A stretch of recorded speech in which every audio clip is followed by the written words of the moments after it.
Oh no, where's the theme music?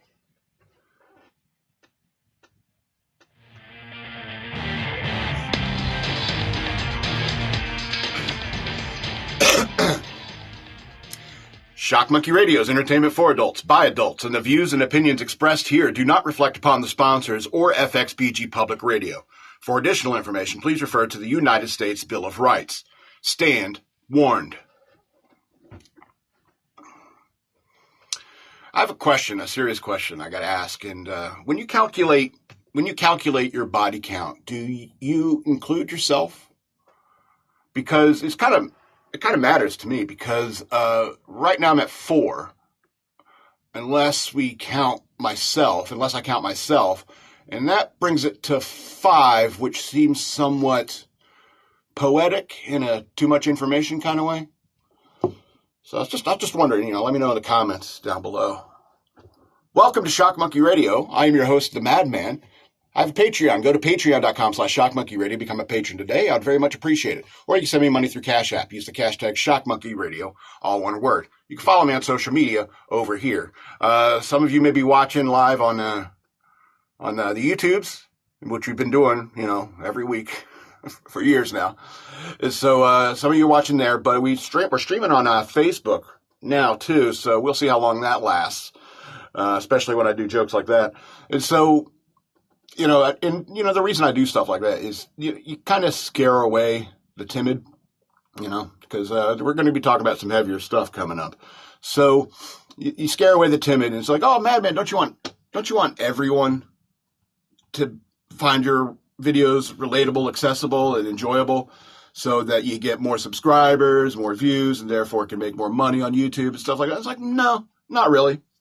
I see the kind of stuff that people watch on TikTok. I see what people scroll through.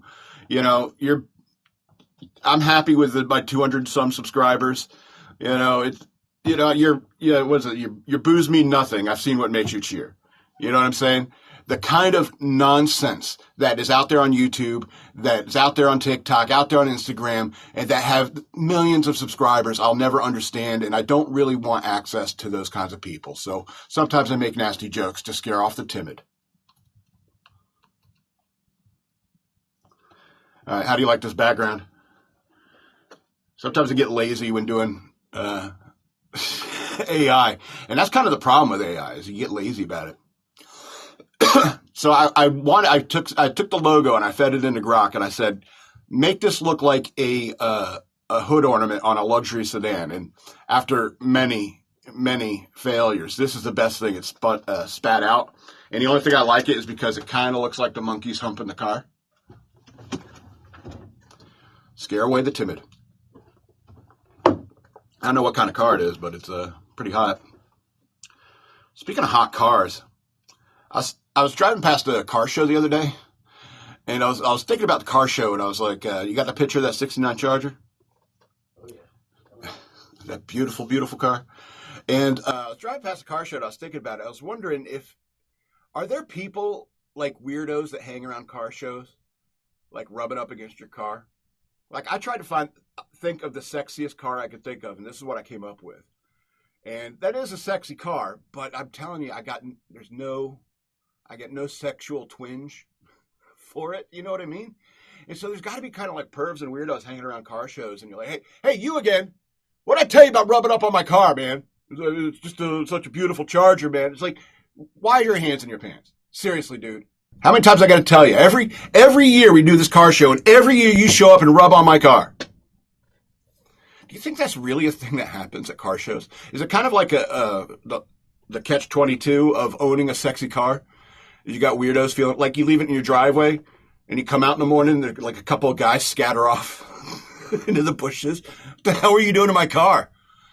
It's I don't know. I suppose it doesn't happen much anymore, but if you go on the side of the road, you have a car like this, and you're on the side of the road, even if you have no problems with your car at all, and you stand on the side of the road and put your hood up, eventually some dude's going to stop by and say, hey, what's wrong with your sexy car? Can I fix it for you? And he's stroking the chassis, yeah, I can fix it. I can fix you so good. I can fix your car so good. And I don't get it. I really don't get it. And I don't even know why that popped in my head just by driving by a car show. It's not like I'm into cars, you know. Okay.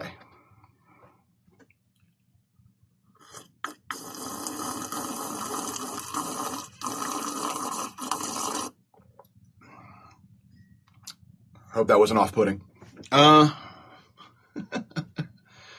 So every time somebody like, oh, you have a YouTube channel? Every time somebody's like, oh, I'll check it out. And the next time I talk to them, it's like, so what's the deal with the horses? Tell me about what's the deal with the horses. And I'm like, it's really simple. I mean, I say it in every video. They're evil and so forth. But everyone always has follow-up questions. They're like, well, what about zebras? And they're like, absolutely. Zebras are more dangerous than like American horses. And they're like, how do you mean? Because zebras live in Africa. And they're like hippopotamuses. They also live in Africa. And those things are terrifying. If I say you should be terrified of a hippopotamus, people will be like, yeah, that makes sense. They can run like 60 miles an hour despite their size. And their teeth are designed to be scissors. And if they catch a hold of you, that's it, buddy. And people are like, oh, yeah, I should be scared of a hippopotamus. But zebra, why should I be scared of a zebra? Well, it's like a horse. Zebras are like exotic horses on a more dangerous continent. You know what I mean? It's like if you ran into a unicorn. Or in this case, the guy I was talking to was also plays Pokemon Go, and he's like, well, what about a ponyta? And I was like, well, first of all, it's fake. It's digital. All right. For example, when I hear hoof beats, I don't think a unicorn or a ponyta is coming to get me. You got that picture of the ponyta?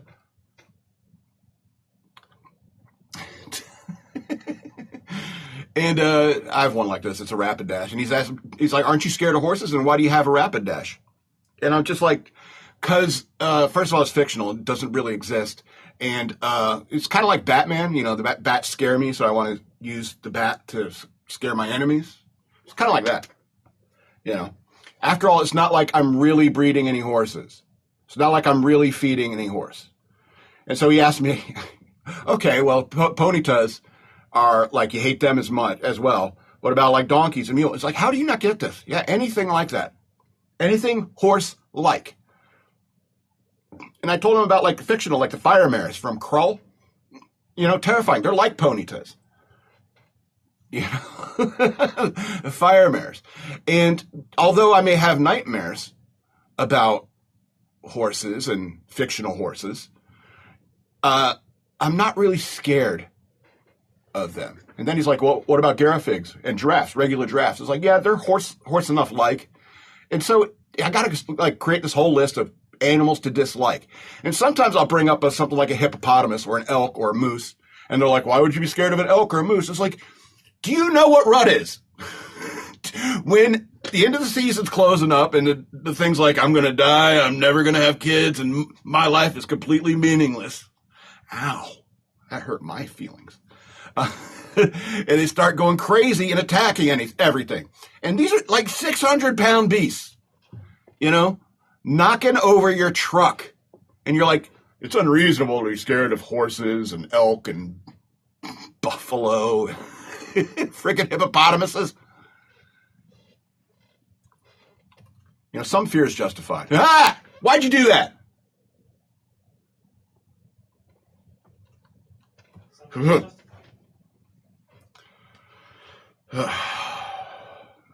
Take it away. Evil creatures. Evil fictional creatures. Clearly, I wrote this next note when I was drunk. I think I wrote it on Monday after the game. Here's what I wrote. Everyone thinks everyone else is on their level when they are drunk. When you're drunk, you think everyone is drunk. And I think that's true. I think that there's a scene in Always Sunny in Philadelphia where they meet like with Chase Utley and stuff like that, and they're hanging out. They're pounding beers, but Chase Utley and I forget the other guy are and they're like wrestling with each other. It's like, come on, guys, come wrestle with us. You're drunk, come wrestle. It's like, no, we're not drunk. We haven't been drinking. You guys drank a hell of a lot. You're jumping ahead, but it's okay because I don't know. Always Sunny in Philadelphia lives rent free in my head because it's brilliant. It's a brilliant show. And people want to argue with me about that. And I'm like, you know, I bet you like horses. So just remember that when you're drunk, not everyone is. I remember a couple times I got into a fight with a drunk guy and I was sober. And it's sad. I feel sorry for him. It's because like I know wrestling and Aikido, I just basically toyed with him.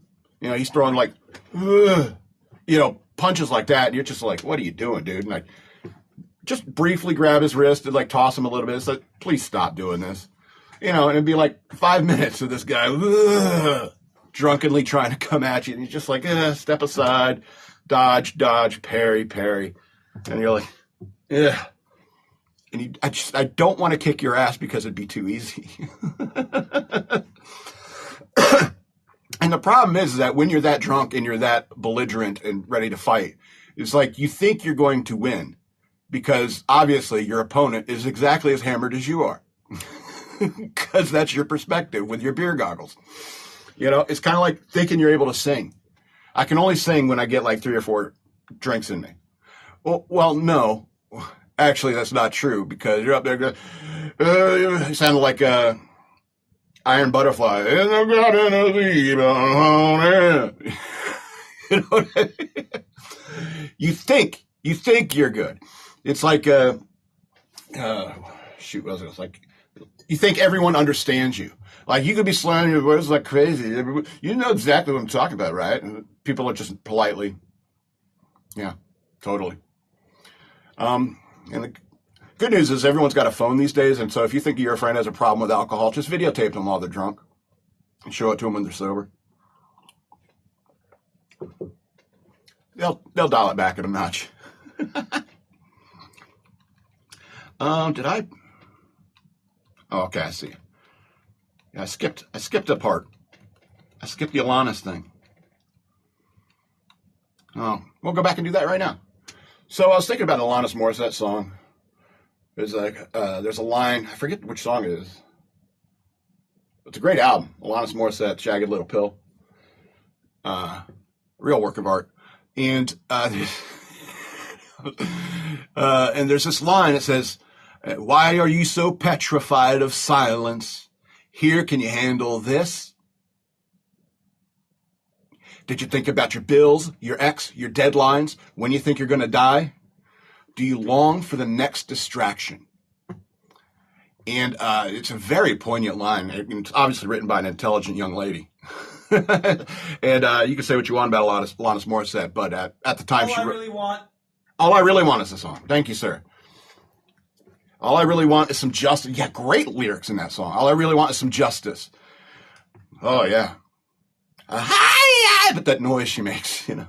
But it was unique at the time, you know, because before she was like doing like the Paula Abdul kind of pop, and grunge came around. They're like, oh, people are into angst. I have some of that. So she recorded an excellent album. And it's true, you know, there are people in the world that are petrified of silence. And what that means is they're afraid of being alone with themselves, which is baffling to me. That's how I prefer to be, is by myself. You know, like a hidden track on a Green Day album, you know, all by myself. And so we're back in the 90s right now, huh? Well, I took us in a time machine. And so that lyric, you know, it's really intelligent because some people are just so scared of not saying anything. It's like the phrase small talk. The phrase small talk refers to talking about the weather, you know, oh, did you hear about John? Oh, what happened with John? Oh, like, oh, he's got rickets. Like, oh, you should get more vitamins. I tell him to get on the multivitamin. You know, just innocuous, inane, you know, stuff like that. It's been hot lately. Like, no, it's actually been pretty good. It's actually been pretty nice. You know, I can't help but think that summer's going to come back around. And it's not like I can't do that. It's just I find it so boring to talk about stuff that's right in front of your face. And some people are so scared of silence that that's all they'll talk about. The things that are right in front of my face, their face, you know. What are you looking at? It's like, I'm going to talk about the stuff you're looking at. Okay. It doesn't make much sense. Believe it or not, I'm not drunk. I know I was talking about alcohol, but believe it or not, I'm not drunk. Just crazy. Just crazy. It's funny because, you know, I drink and I actually become more normal. I'm so bad at lying. And, but the reason why I'm so good at writing is I'm okay with being alone with myself. I'm okay with being alone with my mind. And I think a lot of people who fear the silence are afraid of the dark places our minds can go to, that all of our minds can go to. Absolutely. I'm not afraid of my own mind. So I can go to those dark places and come out somewhat unscathed. If anything, a little bit wiser for even considering things like, I don't know, you ever just been sitting there at work, bored, someone's annoying you, and you're just like, I wonder if I can murder them. Like, murder them and get away with it. Like, where'd they go? I don't know. They went out for a smoke and haven't seen them since. Just taking some more garbage bags to the dumpster, cover stuff up. It could be a dark place to go in your mind, sure. But, you know, you just don't act on it. You know, it's perfectly legal to think crazy all you want. All right? That's why I have this show. It's perfectly legal to think it. And sometimes even say it unless you're inciting violence and so forth. There are limits to freedom of speech. I'm not a free speech absolutist. So, I mean, it's when you start acting crazy, is when it becomes an issue for society. Like, you can barricade yourself in your house, you know, and shout out the windows at people, and you're completely unarmed, and they're like, the government's in on it, the aliens are coming to get us, the snake-headed people, and they're all being led by Justin Bieber and Kanye West. You can shout, you know, whatever crazy stuff you want, barricaded in your own home, unarmed, not threatening anybody, and people will be just like, who's the weirdo that lives over there? I don't know. Just don't listen. Just turn up the radio when you're driving through the neighborhood. You know, that's completely legal. When you start acting crazy, like you get a gun or something like that, start yelling at people on the street in public, different story. Yeah. Oh, cruising right along. Alanis Morissette distracted me. Look at that gaping maw of hers. You know? That's why she sings like can only sing forte. Which is not true. She did sing piano a couple times. Anyway. I thought about doing some movie reviews, but it would have been like 4 weeks of movie reviews of the same series. So I decided just to do like an overall review. And over the weekend, I watched the Lethal Weapon movies, 1 through 4. Couldn't find number 5, which I hear is like the best one. So I watched the Lethal Weapon movies, and it is the quintessential buddy cop movie series, right?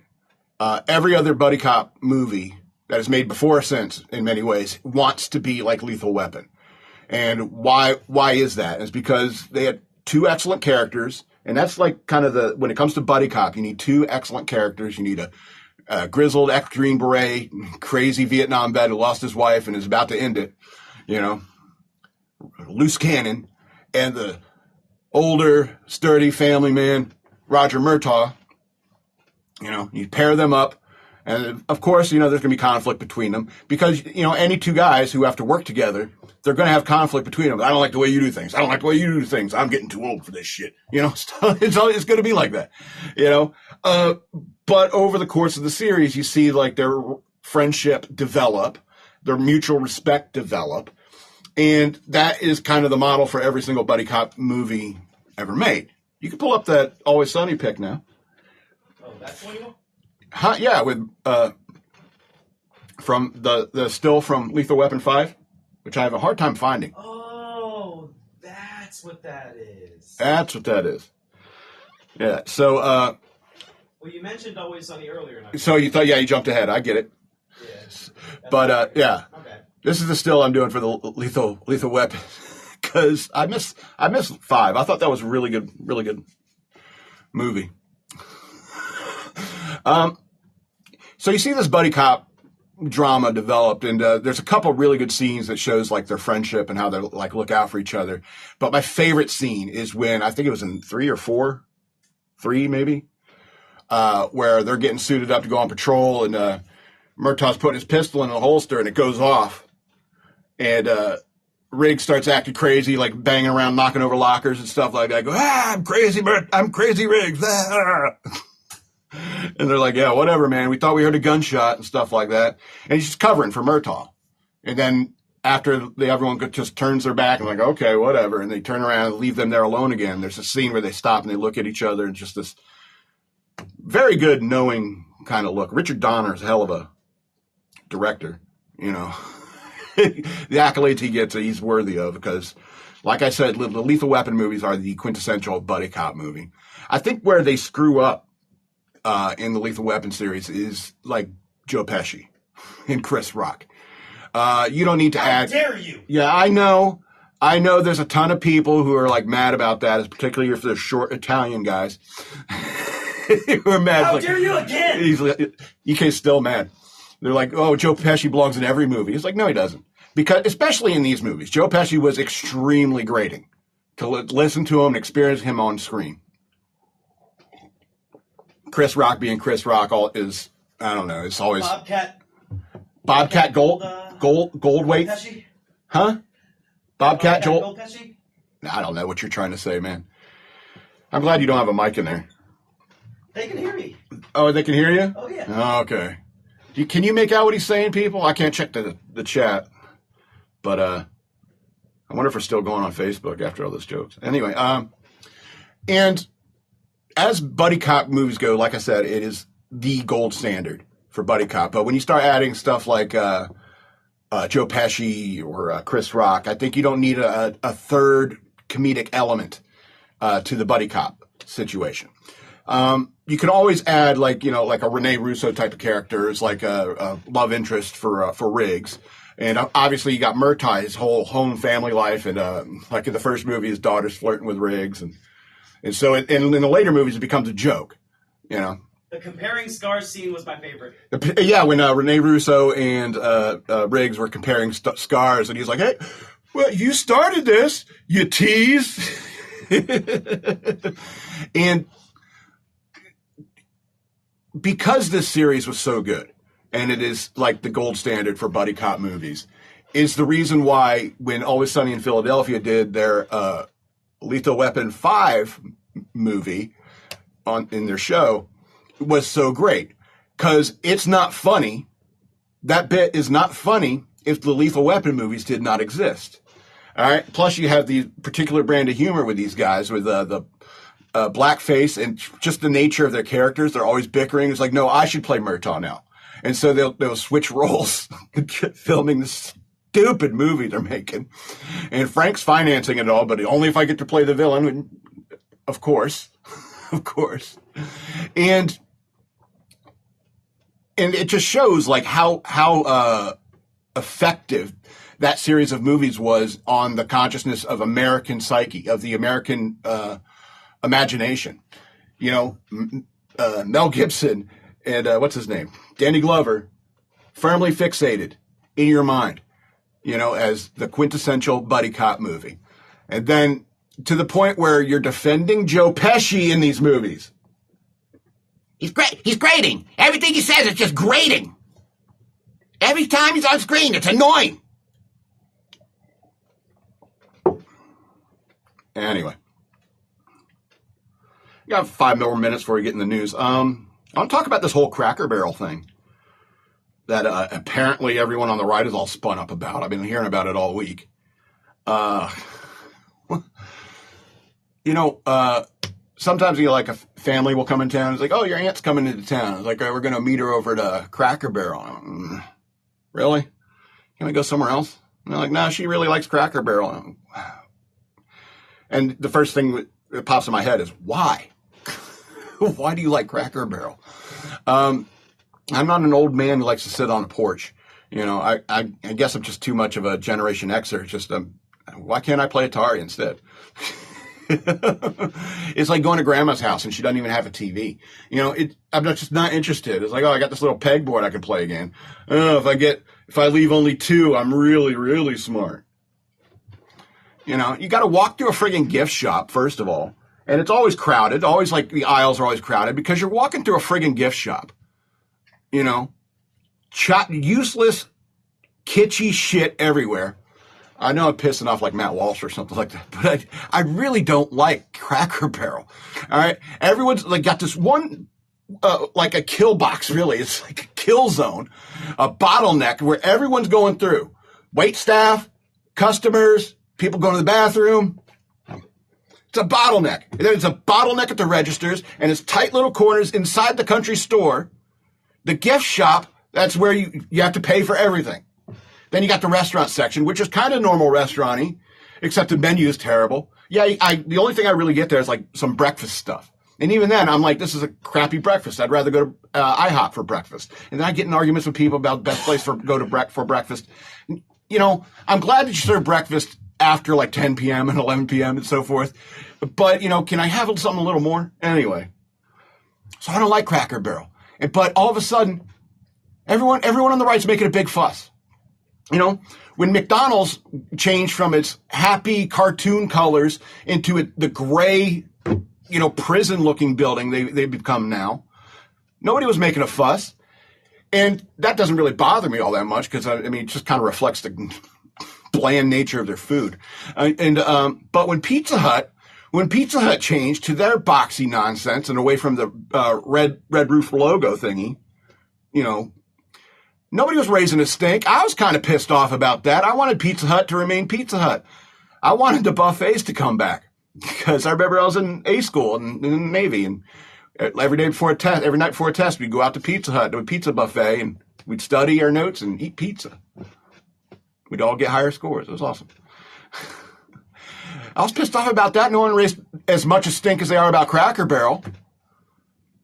And most of all, when Subway changed from the trench cut to the slice, lazy. I was furious. Lazy. I was furious. What? It was lazy. It was lazy. Exactly. Nobody raised a stink about that.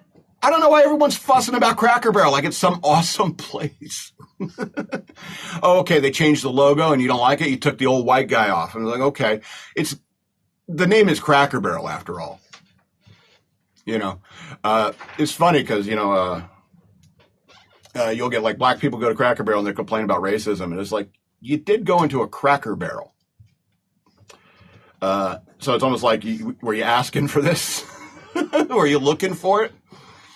And it's people like, well, cracker's a slang term for white people. And I was like, yeah, but I don't think that was their intention when they came up with the original sign. They're probably just thinking of, I don't know, a barrel of crackers, because you get shipments of crackers in a barrel, especially like in the Old West and stuff like that. You get over by stagecoach or train and you get a big thing of crackers that's supposed to last you a while.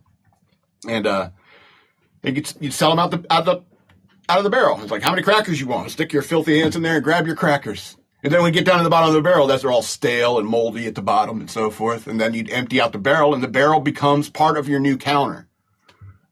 You know? And that's the old world, or, you know, old Americana aesthetic of a place like Cracker Barrel. Is back when, you know, we repurposed barrels to become the counter of your country store. All right? And then you got all this kitschy junk you're going to sell in your country store. Anyway. So many hours listening to Matt Walsh going and Ben Shapiro talking about this. It's like, why the fuck is it so important? Anyway, let's get into the news worth knowing.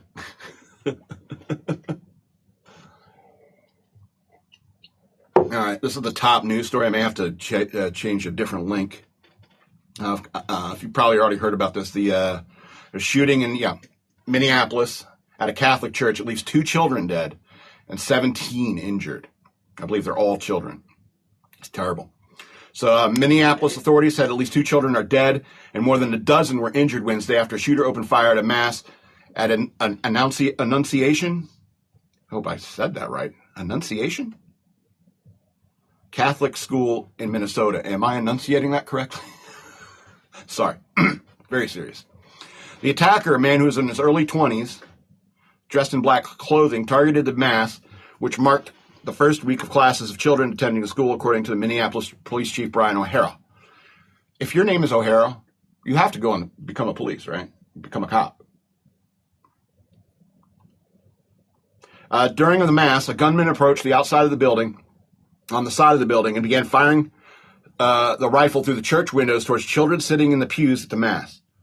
Shooting through the windows, he struck children and worshipers that were inside the building. The shooter was armed with a rifle, a shotgun, and a pistol. It was a deliberate act of violence against innocent children and other people worshiping. The sheer cruelty and cowardice of firing into a church full of children is absolutely incomprehensible. I don't say it's incomprehensible. 2 young children, ages 8 and 10, were killed as they sat in the pews. Their parents have been notified. 17 other people were injured, 14 of them being children. Okay. It's only like 3 adults injured. Jeez Louise. O'Hara noted that the coward who fired these shots ultimately took his own life in the rear of the church. Mayor Jacob Fry said there are no words to capture the horror of this evil and unspeakable act. We are a Minneapolis family, but to everyone out there, do not think that this is just somebody else's kids. Those families are suffering immense pain right now. This is as if they were our own. They were your own. Each one of us needs to be wrapping our arms around these families, giving them every ounce that we can muster. He added. Minneapolis Police Department shared a message to the city of Minneapolis confirming there is no active threat to the community at this time. The shooter's been contained himself, I suppose. The law enforcement source told Fox News that the shooter, who has not been publicly identified at the time of this report, is deceased. I have heard that he was transgender. I don't know how reliable that source is. It's just, my brother-in-law texted me a link. So it wouldn't surprise me. A lot of these transgender people really hate religion, because religion tells them the truth. Jesus said, I'm the way of the truth and the light. And the truth is, sorry, you're not a chick. Or you're not female, you're not male. You are as God made you. And some people don't like to face reality, and so they kind of blame God. And since God is not around to be shot or choked out, you go to a church that's a school. It has a bunch of children, probably a bunch of women running it, probably no one armed. And you take it out on innocent lives, and then take out yourself. And people are like, hey, do you believe in karma? No. Look at stuff like that happens. Where's the karma in that? Now he's going to be judged by God, and there's going to be 2 kids there with accusatory fingers. That guy. And he's like, can you respect my pronouns? And it's like, get bent, dude. Burn in hell.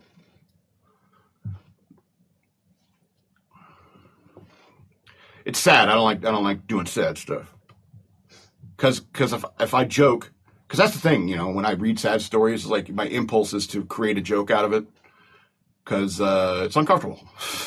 And so, oh, you can't read that, can you? Huh? Chicks with sticks. I bet it's not the first thing you wrote. I cannot post this. Hello, Frank. Can I be Frank? All right. Let's go to this next story. Where am I? Okay. Body cam shows illegal immigrant truck driver speaking limited English with New Mexico officer. So new body cam footage has been released showing illegal immigrant truck driver Harjinder Singh struggling with limited English after he was pulled over by police for speeding in New Mexico last month. The detail has since become a major talking point in the case. The footage shows Singh, suspect accused of jackknifing his 18-wheeler while making an illegal U-turn in Florida that killed 3 people, being stopped by a New Mexico state officer in July 3rd for allegedly driving 60 miles an hour in a 45-mile-an-hour zone. Excuse me. During the interaction, Singh appears apologetic as he receives a ticket from the trooper. He initially communicates without issue until after signing paperwork and preparing to leave, when the officer struggles to understand what the trucker is saying. What's that? The trooper says before Singh speaks again. It doesn't have a quote for Singh. It says, I'm sorry, I guess I don't understand what you're saying, the trooper replies. Here's a quote from Singh. Maybe in this my ticket on my license, how many years? Singh says to the officer in broken English. What do you think that means? Maybe in this my ticket on my license, how many years? How many years will this ticket be on my license? Maybe. The officer then appears to understand the question and explains to Singh that he thinks the ticket will remain on his license for 5 to 7 years. Maybe I should just read the article and quit speculating. Singh's limited English has drawn sharp scrutiny since the Department of Transportation said he failed an English language proficiency assessment following the deadly crash in Fort Pierce, Florida. The Department of Transportation said that Singh provided the correct responses to just 2 of 12 verbal questions and accurately identified 1 of 4 highway traffic signs, raising questions as to how and why he was driving a commercial truck in the first place. You know something? When I got out of the Navy, I had to get my license renewed here in Virginia, in Fredericksburg. And I went down and I had to take the driver's test again. And when I got to the road sign section, it warned me. It says, if you miss 1 road sign of these 10-question tests, you will fail the test and will have to retake it. I missed a road sign and I had to come back. You know, I just got out of the Navy. I was kicking myself. So how could I miss such basic stuff? And my friend asked me, this is the most embarrassing part, right?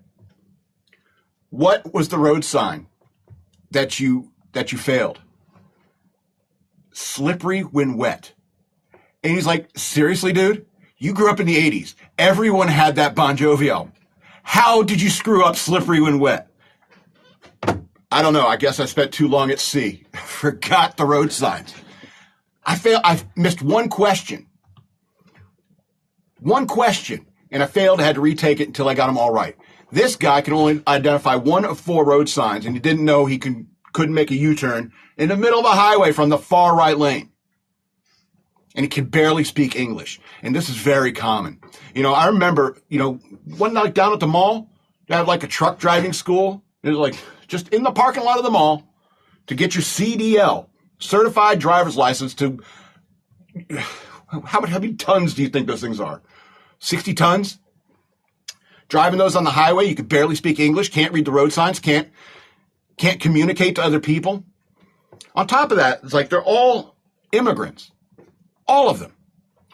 And the idea of like the Smokey and the Bandit days where it's just good old boys on CBs and hard-working white men just screwing around, dicking around on the CB radio, those days are over.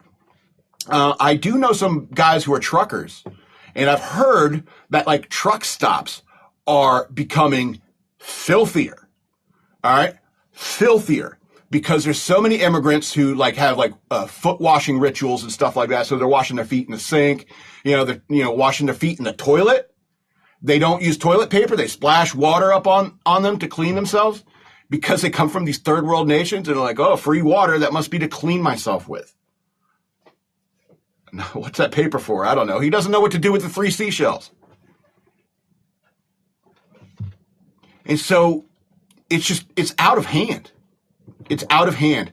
And when these guys, they come from countries where the concept of traffic law is, I don't know, like a fantasy. It's something the smartest person in the country maybe dreams about once a month. It's like, wouldn't it be interesting if there was like laws governing how you can, drive a vehicle through town? Because if you look at traffic laws in some of these third world places where these people come from, it's chaos on the roads. It's chaos. And especially like Indian countries, where the life is, somebody dies, they're like, oh, that's just how it is. It's, oops. Somebody gets kidnapped. They're like, that's the way the fates would have it. They don't care. They really don't. Life is so cheap. And when they come to America, where we think life is valuable, they are having a hell of a culture shock. Not us. They are having a hell of a culture shock. And so it's not that we should adapt to them because of their culture shock. They should adapt to us, learn how to read, learn how to speak the friggin' language, and hire qualified people.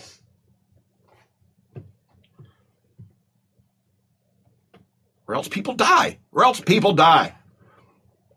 right. I guess this is some news for Trump. For Trump's news. Jack Smith's lawyers blast Hatch Act probe as imaginary and unfounded. Former special counsel Jack Smith responded to his lawyers on Tuesday to news that government watchdog had opened an investigation into his 2 prosecutions of President Donald Trump, calling the inquiry baseless. Close ad. Smith's attorneys at Covington and Burling wrote in a letter obtained by Fox News to the Office of Special Counsel, OSC, that the predicate for the investigation was, quote, imaginary and unfounded, and that Smith followed all of the Department of Justice rules and principles in his work. Quote, Mr. Smith's actions as special counsel were consistent with the decisions of a prosecutor who had devoted his career to following the facts and the law without fear or favor and without regard for the political consequences, not because of them, his attorneys wrote. The OSC, which is an independent agency related to the Department of Justice, or the special counsel such as Smith, who have worked at the department. The OSC, which functions as a watchdog, handles complaints from the from government whistleblowers and investigates Hatch Act violations by federal employees. It can impose administrative punishments for wrongdoing, including fines or termination from government work. Fox News confirmed this month that the OSC was investigating Smith under the Hatch Act, which bars certain government employees from engaging in political campaign work while on the job. The OSC's investigation came after Senator Tom Cotton from Arkansas demanded a letter to the OSC that took into instances of Smith seeking to expedite Trump's prosecutions. Quote, many of Smith's legal actions seem to have no rationale except for the attempt to affect the 2024 election results, actions that would violate federal law, Cotton said. Smith spent about 2 years investigating and prosecuting Trump during the Biden administration.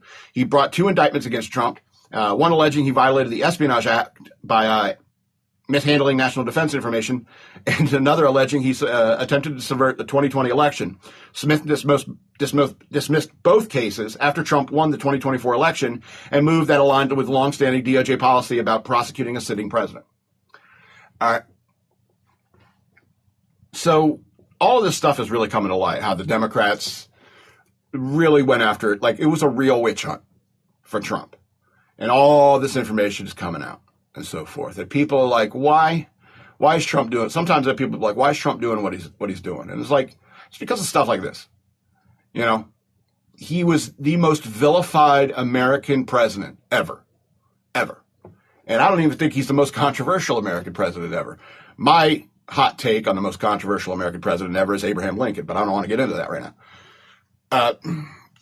But no president or candidate for president has been so vilified, so attacked legally, publicly, socially. Did I say legally? Okay. You know, they kicked him off of Twitter. You know what I mean?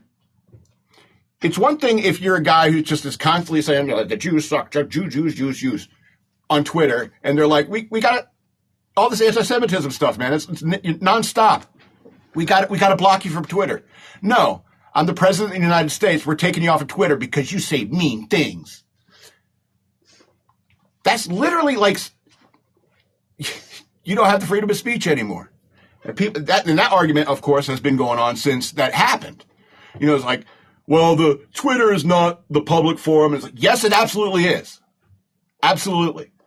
All the social media are the public forum. And if you ban people from them, that's stifling their freedom of speech. And that's the whole point. That's why I dig Gavin McInnes. You know what I'm saying? It's because he founded the Proud Boys, and so everything, he is blacklisted everywhere. Can't get on anywhere. The only thing he can do is create his own network and people have to pay to access it, which is what I do. That's silencing somebody's First Amendment.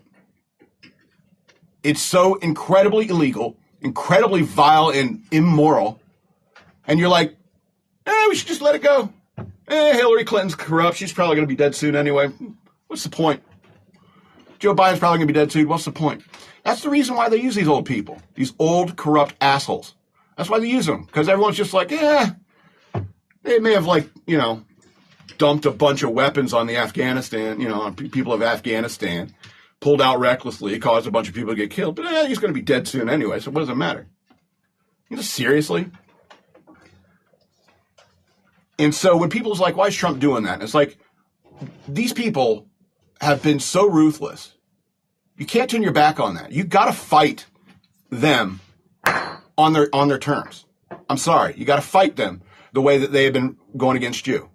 And if that means going after somebody and actually finding crimes to prosecute instead of what they did with Trump, Oh, we're going to search your Mar-a-Lago. We're going to search that. And it was like, oh, I bet you're on the Epstein list. They've been going on that for years. Bet you're on the Epstein list, huh? Wink, wink, wink. They've been on that for years. Doing this for years. A decade. Persecuting and prosecuting this man. And anyone like him. And we're like, hey, we're the cooler party. We should let it go and play nice. And, screw them.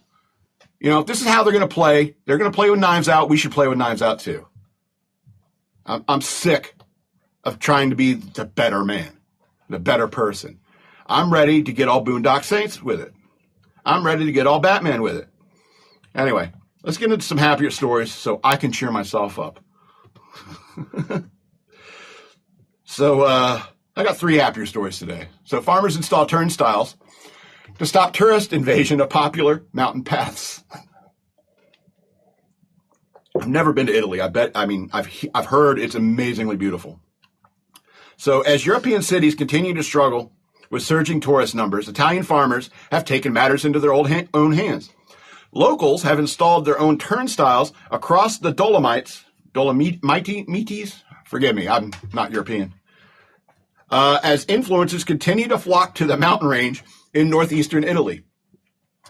Carlo Zanea, forgive me, not very good with Italian, president of Alto Adige Alpine Club, AAA, told Fox News Digital that the turnstiles are, quote, working. The turnstiles are installed at the beginning of July by a farmer who owns land where the path passes, said Zanella. Zanella? Yeah. Located in Val Gardena in the Sicilia. I'm already lost in Italy. Which way? Where do I go? The turnstiles charge visitors about $5 for access. It's a turnstile to go on a mountain path. Zanella says shared the big problem that farmers are facing. He says that it's about visitors who go to the meadows to pass or have a picnic and ruin the grass that the farmer has cut to make hay. The Dolomiti Super Ski area, spanning over 12 valleys and 4 million winter visitors in the 2024 season, according to the Times. I guess that's a nearby ski resort? I'm not against influencers, said Zanella, because they almost always tell things that are not in events related to the locality and show the mountain differently from what it is. They're only interested in making money through advertising. Wow. A lot is lost in translation, I think. And Italian is such a beautiful language. Anyway, photos of the mountain range shared on social media show daily lines of thousands of tourists. In the province of Belluno, where the Dolomites are located, tourist arrivals increased 11% from 2019 to 2023, according to the official tourism portal. The first 11 months of 2024 show a stability in flows compared to the previous year, tourism portal notes. Zanella said that the local authorities have met about how to handle tourism issues, but no decision has been made yet. But he believes the best way to reduce flow of tourists is to highlight that there are other, even more beautiful places to visit. Okay. And of course, I say, I would love to see Italy. I'm sure it's beautiful. And, the reason I say that is because I know everywhere is beautiful. I've been around Earth, and it's pretty beautiful almost everywhere you go. That's why people love, climbing up mountain paths, and they take their phone with them and to get a good panoramic, go get to the top of the mountain, get a good panoramic. People love that stuff. I like it, But if there's a whole bunch of people coming through and they're trampling your grass, and you're a farmer, and they're all going up there, it's like, I don't care if you're taking pictures of the beautiful scenery. I get it. But $5, cough it up. It's my property. Fun stuff. All right, let's talk about how delicious this fire must have smelled. Vegan firefighter hoses down a burning tractor trailer carrying 40,000 pounds of ribeye steaks. A total loss. A moment of silence for the ribeyes. But seriously, that fire must have smelled delicious. Look at the subtitle. Despite a job well done by the Doolittle Rural Fire Protection District, the steaks were a total loss. Ugh. A probationary firefighter at the Rural Mountain Fire Department in Missouri, had a unique experience when responding to her first fire on Monday. Great, it's a chick. Doolittle Rural, of course, it's vegan, yeah. It's vegan. She's vegan. The Doolittle Rural Fire Protection District, located in the small town of Doolittle, you don't say, said it had one vegan, which happens to be Jenna Ulrich, a new firefighter whose father is also a firefighter. I wonder if she's like the only vegan in town. Ulrich was working on Monday morning when the department received a call reporting a tractor trailer on fire on Interstate 174 eastbound. The catch? The truck was carrying 40,000 pounds of ribeye steaks. Ulrich was stationed on the hose line during the ordeal and was seen spraying water on the beefed-up inferno in the video posted online by the department. I'm starting to reach my pun limit. Her dad, Glenn, was also working alongside her. Nothing says welcome to the fire service like sending the probie out to put out 40,000 pounds of flaming ribeye, the district joked on Facebook. Despite a job well done, that's the same one. I can't count that one. Despite a job well done on the firefighters' behalf, the department said the stakes were a total loss. This is not the first time the department has been called to extinguish flaming trailers carrying food. In June, a tractor trailer fully loaded with onions caught on fire, resulting, I don't care about that, another total loss. It's like it's just onions. Rot lilies is what I call onions because they're related to the lily family and they're rotten. They're like, people are like, have these onions gone bad? And it's like, how can you be sure? They're always bad. They're like horses. These horses go bad? They've always been bad. But do you think like the vegans are sitting there going, smelling the meat cooking? I don't. Do vegans get like a visceral reaction?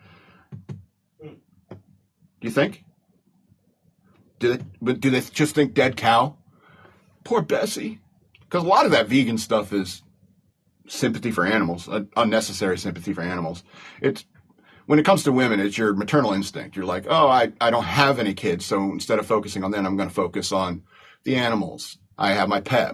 I'm a dog mom. Really? Why'd you put it that way? Oh, because all the chicks say it like that. Well, why don't you just be a regular mom, not just a dog mom? Well, I don't know. Well, how about this? Taylor Swift and what's his name? Travis Kelce. They got engaged. Maybe they'll get married. Maybe Taylor Swift will start having kids. I don't know. She's pushing 40 right now, right? That'll be the longest prenup in the history of the world. All right. It would be a long prenup, sure. But imagine that they successfully got married and successfully had kids. How old is Taylor Swift? She's got to be pushing 40, right? Close to it, I imagine. Yeah. So maybe she'll have a kid. 35. 35? She's got, maybe she'll have a kid. So, and then maybe that'll inspire more women to do that. And possibly eat meat. Yeah, give meat a chance. All right. Let's talk about this goofy bear. Sweet Tooth Bear raids South Lake Tahoe ice cream shop. Leaves with a taste for strawberry.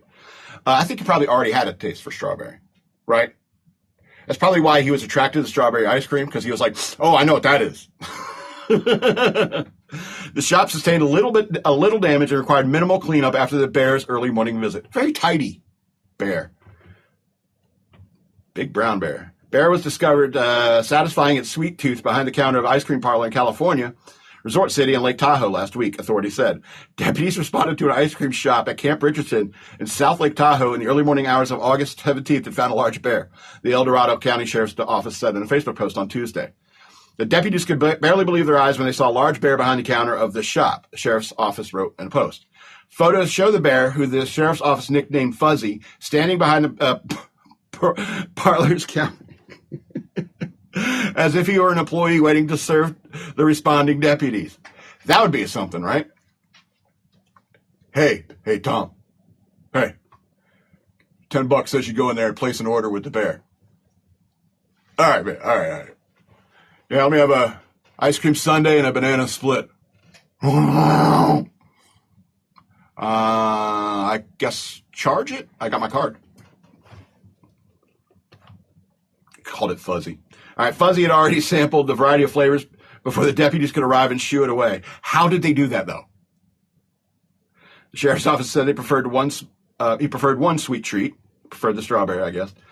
With some encouragement, the bear ultimately left, but only after showing interest in the strawberry ice cream. Okay, the ice cream shop sustained little damage in the bear's ice cream raid, and there's barely any cleanup. Very tidy bear.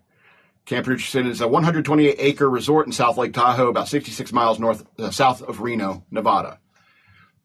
Imagine, like, because there's probably an employee coming in to open up the ice cream shop, and he's like, oh, the door's broken. What the hell? What happened? And you open the door a little bit, and they see a rustling, and you're like, what was that? Who's in there? And the bear pops up on the counter, you're like, ah! Close the door. Call the cops. And then the cops get there, and they're like, what do we do? It's like, it seems to like the strawberry ice cream. I have some strawberry ice cream in my truck. I'll make a cone real quick. Come here, buddy. Come here, buddy. Strawberry ice cream. Follow me out. Follow me out. He's coming. They drop it and run, you know. So, yeah, what are the cops going to do? Ask, please, bear, leave. You going to pay for that, pal? What are they going to do? Additionally, do you think, like, maybe in this winter, this bear will be in his cave and just have the little strawberry ice cream dream? You know? And he wakes up in the middle of the night, he realizes it's still winter, nobody else is moving, and he's just like, I'm still lethargic, but I'm going to spend a couple of minutes here scratching my back on this rock and thinking about that day when I broke into the ice cream shop and tore up that strawberry ice cream. Do you think bears dream about stuff like mammals like that? I hope so. I hope so. I hope they have good dreams like that, like your dog. You know, like that one special birthday where you made your cat a filet mignon or something like that. It's like, oh, it's your birthday, and hopefully you're not a man and do this, but it's probably a woman who does this. And like she makes up a real nice meal for the cat's birthday. Cat has no idea why it is, but maybe a year later the cat has a dream. It's like, I wonder if she's ever going to make that filet mignon again, because that was really good. I wonder why she did it the first time. And even if you don't get the cat the filet mignon the next year, you'll say happy birthday to the cat, and the cat will be like, what's that? Where is it? Where should I get this happy birthday? Anyway, this is going to be the end of the show. Wow. Right up to the minute. I want to remind you again that I have a Patreon. Go to patreon.com/shockmonkeyradio. Become a patron today. I'd very much appreciate it. Or you can send me money through Cash App. Use the hashtag shockmonkeyradio, all one word. Follow me over here on social media on X at DNALETSAW, on Twitter. It's the word wasteland spelled backwards. At SLRobbins13 on Instagram, and Shock Monkey Radio Redux on Facebook. And I guess we're going to start streaming live there every week now too.